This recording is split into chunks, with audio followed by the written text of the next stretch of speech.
दोस्तों नमस्कार। आज एक व्यूअर ने मुझसे क्वेश्चन पूछा, अनूप जी रिवाइज रिटर्न भरने पर क्या कोई फीस देनी पड़ सकती है इनकम टैक्स डिपार्टमेंट को? तो मैंने जब इस प्रश्न पे विचार किया तो सबसे पहले मैं इस निष्कर्ष पर पहुंचा कि कौन सी रिटर्न रिवाइज हो सकती है, इस प्रश्न का उत्तर समझना जरूरी है। तो आज की डेट में चाहे आप टाइम लिमिट में रिटर्न भरें या आप बिलेटेड रिटर्न भरें, दोनों ही रिटर्न में आपको रिवाइज रिटर्न करने का ऑप्शन मिलता है। तो ये पहला इंपॉर्टेंट बात हमें समझना है कि चाहे मैं original return with in time भर दूं या बिलेटेड भर दूं, दोनों ही सूरत में मेरी रिटर्न रिवाइज हो सकती है।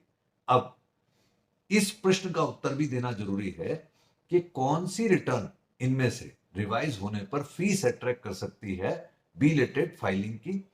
तो ये क्वेश्चन का उत्तर इस प्रकार समझिएगा कि यदि आपने original return with in due date भरी है और आप उस रिटर्न को रिवाइज कर रहे हैं, चाहे ड्यू डेट के बाद भी कर रहे हैं, तो मेरी ओपिनियन में किसी प्रकार की कोई फीस आपको नहीं देनी पड़ेगी भारत सरकार को under section 234F of income tax act 1961।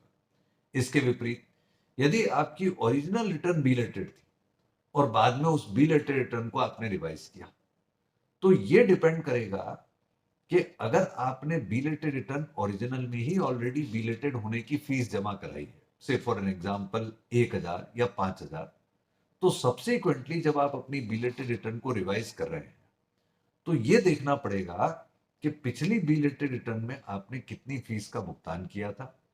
अगर फीस की कैटेगरी अभी भी सेम है, फॉर एन एग्जांपल एक व्यक्ति ने बिलेटेड रिटर्न भरी 10 लाख रुपए की टोटल इनकम के साथ, 5000 रुपए की फीस उस सज्जन ने रिटर्न भरते समय दी हो, अब वही व्यक्ति उस रिटर्न को रिवाइज कर रहा है, तो मेरी ओपिनियन में कोई फीस दोबारा भुगतान नहीं करनी पड़ेगी। लेकिन किसी ने बिलेटेड रिटर्न भरी मात्र 1.5 लाख की टोटल इनकम के साथ, बाद में उसने अपनी रिटर्न को रिवाइज कर लिया, क्योंकि बिलेटेड रिटर्न आज की डेट में रिवाइज हो सकती है, और रिवाइज करते समय इनकम कर ली मान लीजिए 10 लाख रुपए, तो अब 5000 रुपए की फीस देनी पड़ेगी। तो कंक्लूड करते हैं अपने प्रश्न को कि अगर आपने original return with in time भरी है तो आपको ऐसी परिस्थिति में रिवाइज रिटर्न भरते समय किसी प्रकार की कोई फीस नहीं देनी।